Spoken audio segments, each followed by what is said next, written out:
The sound of my own front door slamming shut behind me still echoes in my ears as I write this from a dingy motel room that smells like stale cigarettes and defeat.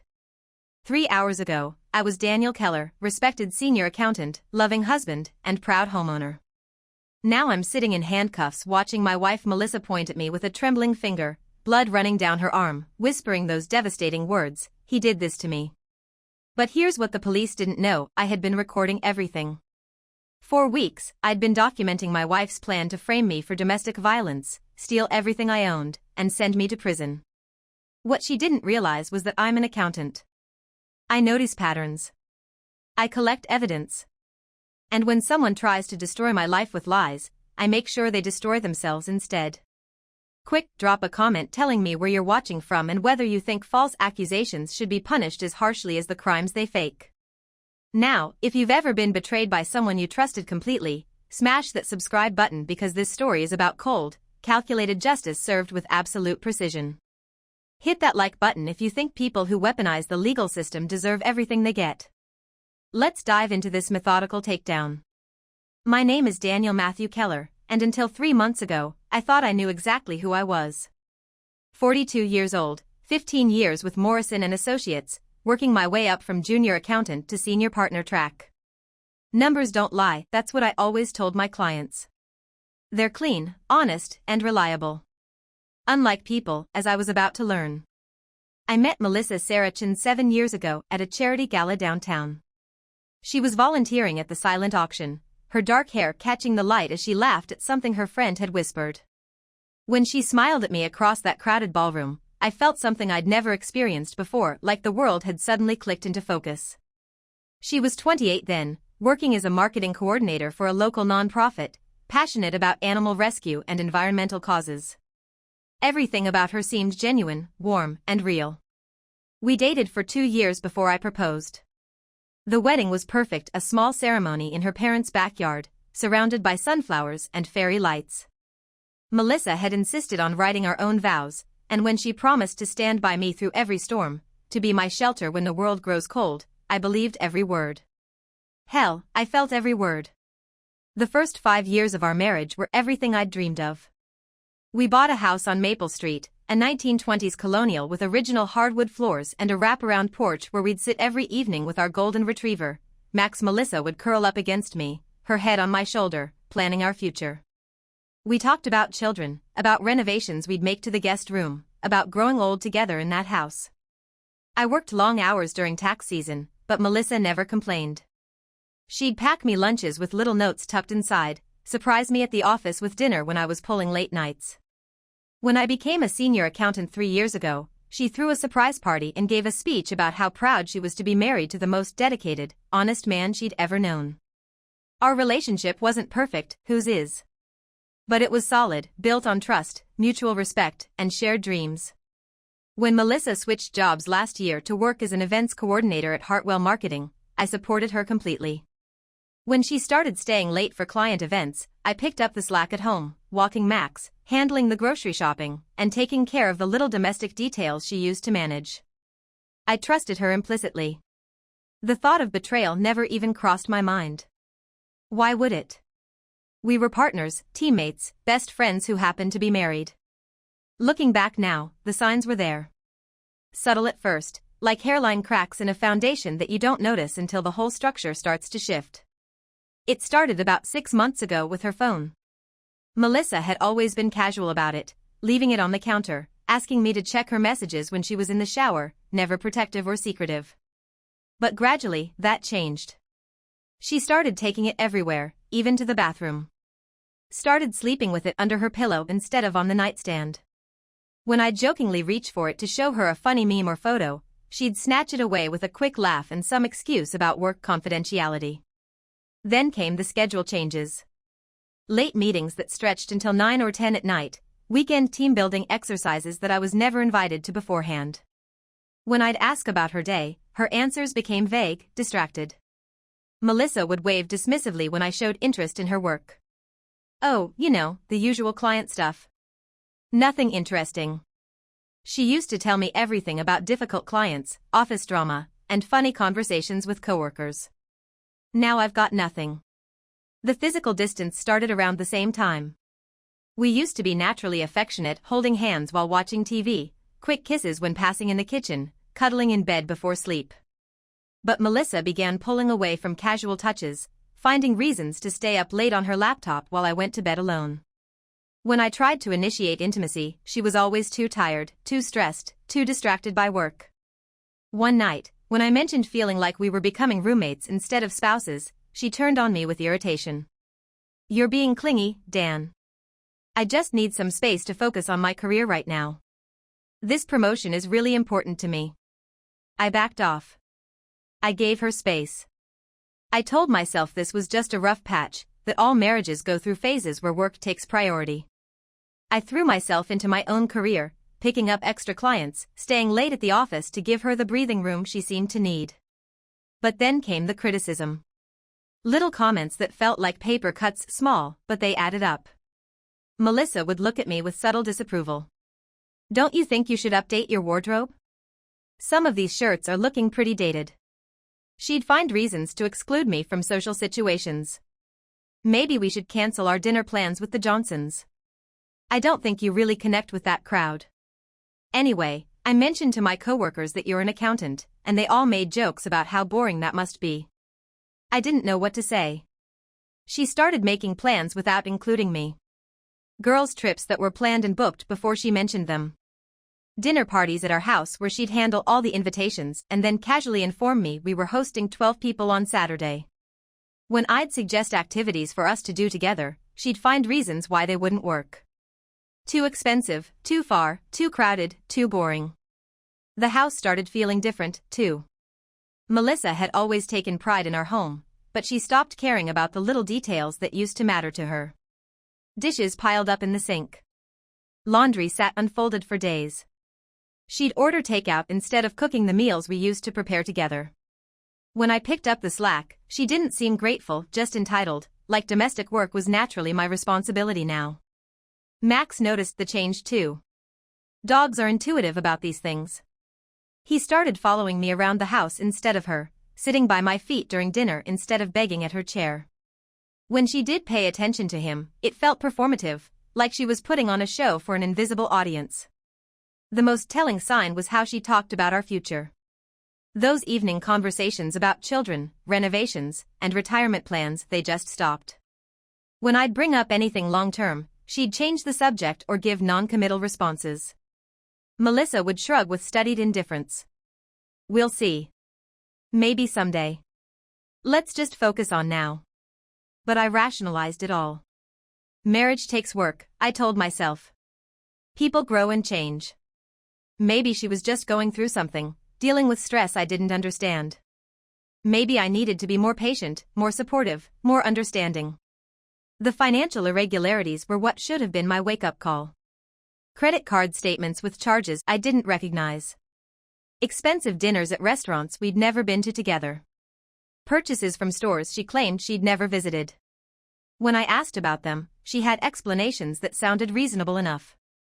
Melissa would speak with practiced confidence. "I had to buy a new dress for the Henderson account presentation. You know how important first impressions are in client relations." She'd justify expensive restaurant charges with professional necessity. The team went out to celebrate closing the Morrison deal. It was expected that I'd pick up the tab since I was the lead coordinator. For shopping sprees, she'd claim altruism. "Sarah's going through a rough divorce, so I took her shopping to cheer her up. She'll pay me back when she gets her settlement." I wanted to believe her. I needed to believe her, because the alternative that the woman I'd built my life around was systematically lying to me was too devastating to contemplate. The final straw came 2 weeks ago.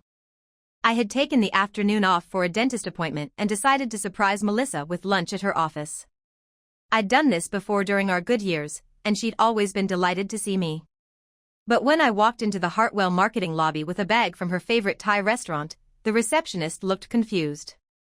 The young woman behind the desk tilted her head in bewilderment. "Oh, Mr. Keller. Melissa's not in today. Didn't she tell you? She took the day off for a personal appointment." The ground shifted beneath my feet. She'd left that morning in her work clothes, kissed my cheek, told me she had back-to-back meetings and wouldn't be home until late. I stood in that lobby holding pad thai and feeling like an idiot, making excuses to the receptionist about miscommunication and scheduling mix-ups. I drove home in a daze, the untouched food getting cold in the passenger seat. Our house felt different when I walked in, like someone had been there who didn't belong. Nothing was obviously out of place, but something felt wrong. Max was agitated, pacing by the front door and whining in a way he'd never done before. That night, when Melissa came home at 10:30 claiming exhaustion, I almost confronted her. She looked genuinely tired as she kicked off her heels. God, what the most insane day ever. I'm completely wiped out. The words were right there, ready to spill out. But she looked so tired, so stressed, and I found myself making excuses for her again. Maybe she'd had a client emergency. Maybe she'd been called off-site and forgot to mention it. Maybe the receptionist was confused. But deep down, I knew the marriage I'd been fighting to save was already over. I just didn't want to admit it yet. The moment of absolute clarity came on a Tuesday night in late October. I remember the date exactly, October 24th, because it's the day my old life officially ended and this nightmare began. I'd been working late, trying to finish quarterly reports for 3 different clients before the month-end deadline. The office was empty except for me and the cleaning crew. Around 9:30, I realized I'd left my backup hard drive at home, and I needed the Morrison files that were stored on it. I called Melissa to let her know I was coming home, but her phone went straight to voicemail. No big deal, she'd mentioned having dinner with her sister that evening, and Sarah's apartment was in a dead zone for cell service. I drove home through the quiet suburban streets, mentally organizing the work I still needed to complete. Our house was dark when I pulled into the driveway, which made sense if Melissa wasn't home yet. But as I fumbled for my keys at the front door, I heard something that made my blood freeze. Laughter. Male laughter, coming from inside my house. Then Melissa's voice, lighter and more animated than I'd heard it in months, drifted down from our bedroom window. Oh God, you're terrible. What if someone sees us? More laughter. The sound of footsteps upstairs. In our bedroom. I stood on my own front porch, key halfway to the lock, as my brain tried to process what I was hearing. Maybe it was the TV. Maybe she'd come home early and was watching a movie. Then her voice became crystal clear, unmistakable. Daniel never touches me like that anymore. A man's voice responded with casual arrogance. His loss. You're incredible, baby. The key slipped from my fingers and clattered onto the porch. In that moment, standing in the dark outside the home we'd built together, listening to my wife betray our marriage with casual cruelty, something fundamental broke inside me. Not just my heart, though that was shattered beyond repair, but something deeper. My faith in the basic decency of people. My belief was that love meant something. My trust in my own judgment. I picked up the key with shaking hands and let myself into my own house like a thief. Max bounded down the stairs to greet me, tail wagging, oblivious to the devastation unfolding above us. I scratched behind his ears with numb fingers, listening to the sounds from upstairs, sounds that confirmed every fear I'd been pushing down for months. I could have stormed up there, could have kicked down the bedroom door, confronted them in the act, demanded explanations and apologies. But something cold and calculating had taken over my mind.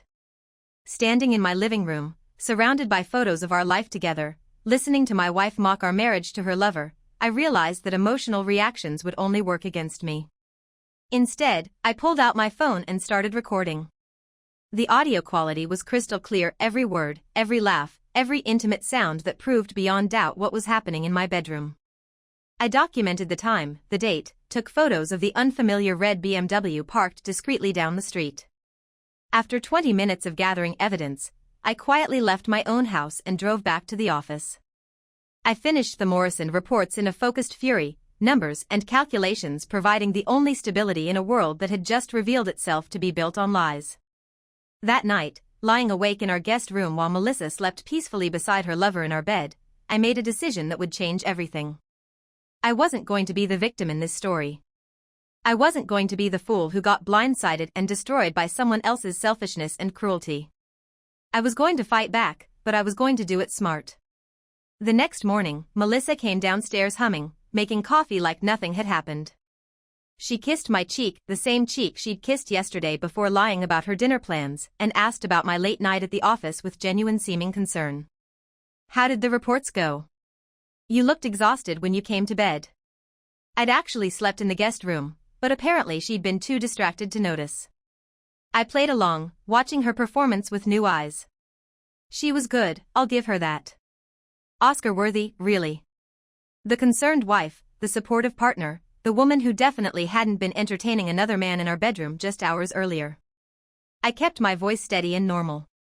Fine. Just the usual deadline pressure. Over the next week, I began planning my counterattack with the same methodical precision I brought to forensic accounting.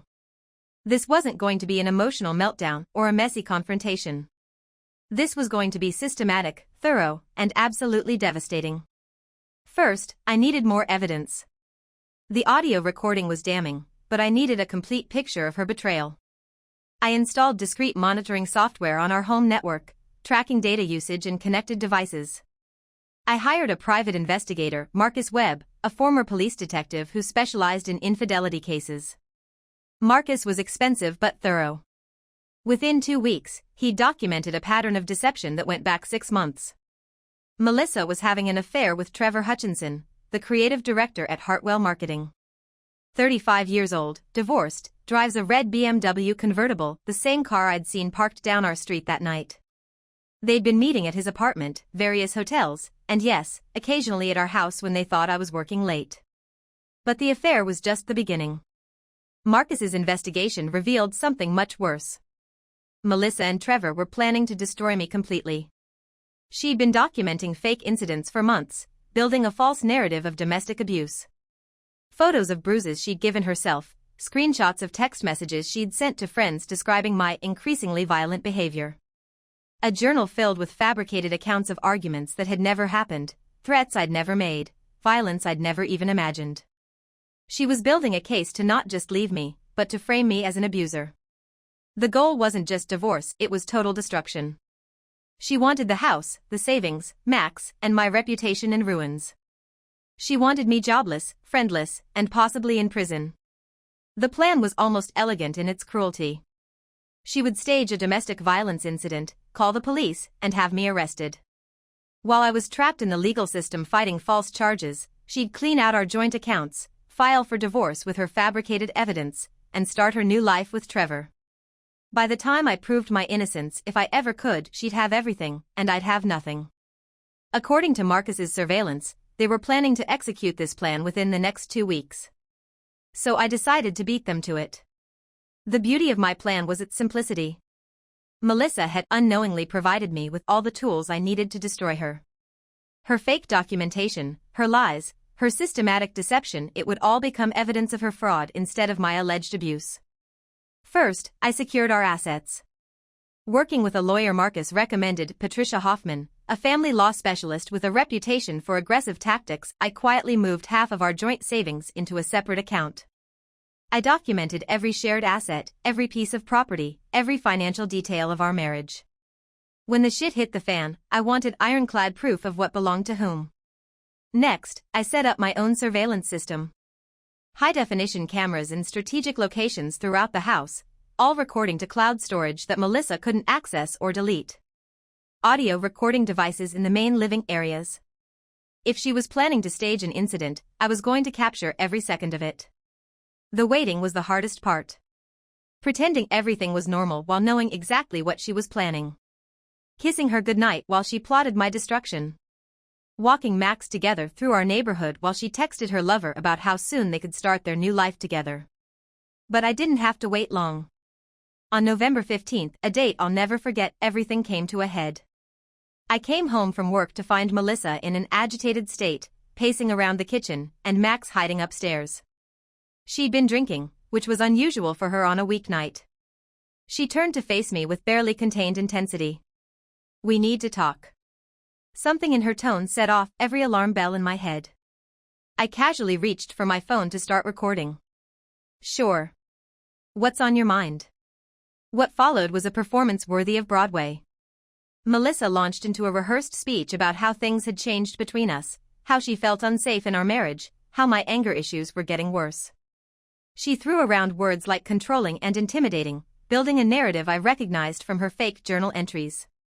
I let her talk, responding calmly, never raising my voice or taking the bait when she tried to provoke an argument. Every word was being recorded. Every false accusation was being documented. Then she escalated. Her voice became tremulous, practiced. I can't do this anymore, Daniel. I'm scared of you. Last week, when you grabbed my arm, I maintained perfect calm. I've never grabbed your arm, Melissa. She doubled down with increasing agitation. Yes, you did. And you're getting angry right now, just like. I'm not angry. I'm confused. When did I supposedly grab your arm? She fumbled for details, contradicting herself, growing more agitated as her performance fell apart.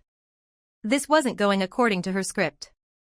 I was supposed to get defensive, to yell, to give her the reaction she needed to justify her next move. Instead, I remained calm, asked clarifying questions, treated her accusations like the accounting discrepancies they were problems to be solved with facts and evidence. That's when she snapped. Melissa grabbed a kitchen knife not to threaten me, but to cut her own arm. A shallow slice across her forearm that immediately started bleeding. Then she slammed herself against the refrigerator, hard enough to leave a bruise. Threw herself onto the floor and started screaming. Her voice reached a pitch of pure terror. Help! Someone help me! He's going to kill me! I stood there in shock, watching my wife mutilate herself to frame me for domestic violence while my hidden cameras recorded every second of her performance. She was completely committed to the role, sobbing hysterically, yelling for neighbors to call 911, begging for her life from a man who hadn't even moved from where he stood. The police arrived within minutes. Neighbors had indeed called 911 after hearing the screaming. I was handcuffed in my own living room while Melissa gave an Academy Award-worthy performance as the terrified victim. Blood on her arm, bruises on her back, tears streaming down her face as she painted me as a monster who'd finally snapped. Her voice shook with perfectly rehearsed trauma as she spoke to the officers. I knew this day would come. I've been trying to leave him, but he threatened to kill me if I ever tried. Tonight he lost control. I thought he was going to murder me. I was arrested, charged with domestic assault, and spent the night in county jail. The restraining order was issued the next morning. I was banned from my own home, suspended from work pending investigation, and suddenly the subject of neighborhood gossip and local news reports. But unlike the victim Melissa expected me to be, I wasn't defenseless. The next morning, while Melissa was probably celebrating with Trevor in what used to be our bedroom, I was sitting in Patricia Hoffman's office with a flash drive full of evidence that would change everything. Patricia reviewed the surveillance footage with growing amazement. This is extraordinary. I've seen false domestic violence claims before, but never anything this premeditated and elaborate. We had everything.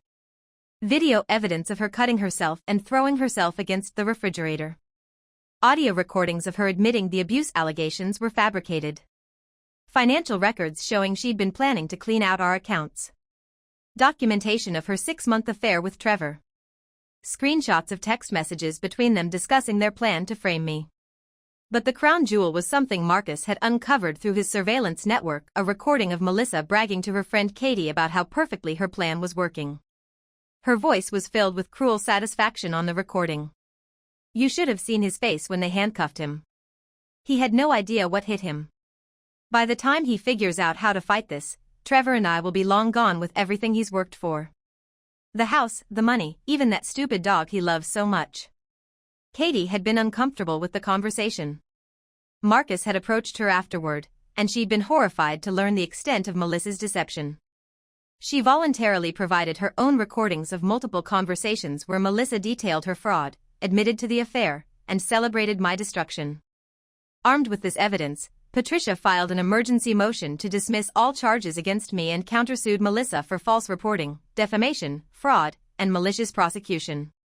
The family court judge, Rebecca Martinez, was known for her no-nonsense approach to legal proceedings. When she reviewed our evidence package, her reaction was swift and decisive. Judge Martinez's voice rang with authority from the bench. This is one of the most egregious cases of legal system abuse I've ever encountered. Ms. Chen has weaponized domestic violence laws to perpetrate fraud, filed false police reports, and attempted to destroy an innocent man's life for financial gain. This court will not tolerate such a gross miscarriage of justice. The protective order was immediately vacated. All domestic violence charges were dismissed with prejudice. I was reinstated at work with full back pay and a formal apology from HR. But that was just the beginning of Melissa's downfall. The divorce proceedings were brutal and swift. With overwhelming evidence of her fraud and infidelity, Melissa lost everything.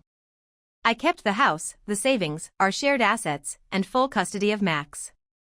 She was ordered to pay restitution for legal fees, defamation damages, and the costs of my lost wages during the suspension.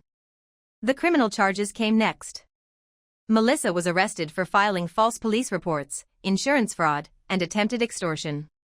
The prosecutor, armed with video evidence of her self-harm performance, pursued the case aggressively. She pled guilty to avoid trial and received 2 years in prison, followed by 3 years of probation. But the legal consequences were just the beginning of her total destruction. The story went viral. Local news picked up the story of the fake domestic violence case, and the security footage of Melissa cutting herself became a cautionary tale shared across social media platforms. Her name became synonymous with false accusations and legal fraud. Hartwell Marketing fired her immediately after the arrest, citing conduct incompatible with company values. Her professional reputation was destroyed. No marketing firm would hire someone whose name was associated with such high-profile deception. Trevor, her supposed soulmate and partner in crime, abandoned her the moment the scandal broke. Faced with his own potential legal consequences as an accessory to fraud, he retained his own lawyer and provided testimony against Melissa in exchange for immunity. Their grand romance crumbled under the weight of real-world consequences. Her social circle evaporated overnight.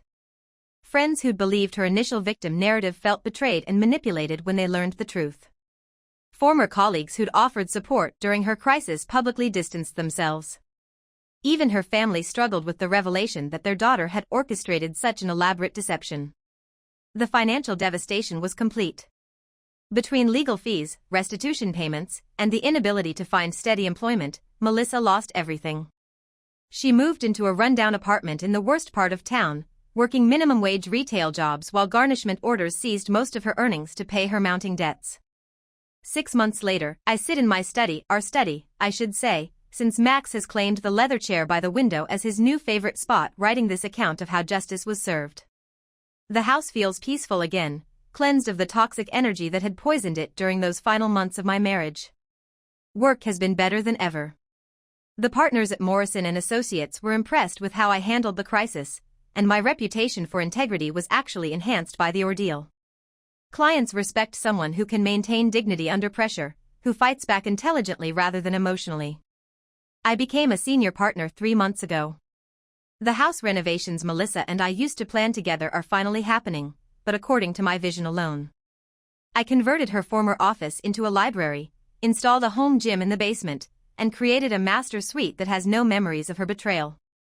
Max loves the new dog run I built in the backyard. I've started dating again, carefully, cautiously, but with hope. There's something liberating about knowing exactly what red flags to watch for, about understanding that trust must be earned rather than freely given. The real victory isn't my success, it's Melissa's complete and total failure. She tried to destroy me using the legal system as her weapon and instead destroyed herself.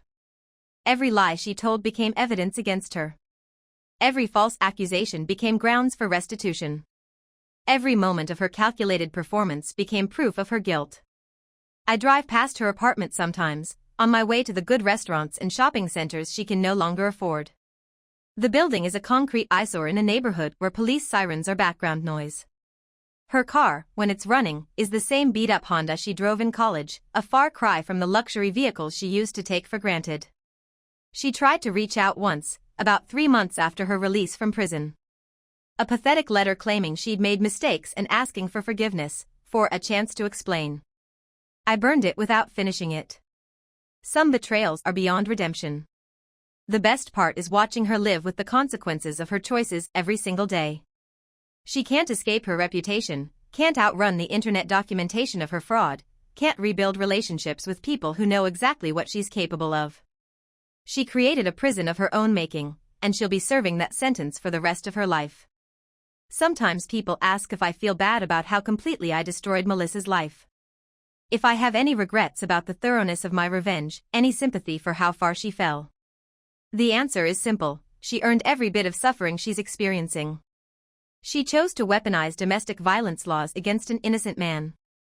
She chose to lie, manipulate, and scheme. She chose to try to send me to prison for crimes I never committed. Every consequence she's facing is the direct result of her own actions, her own choices, her own cruelty. I didn't destroy Melissa's life.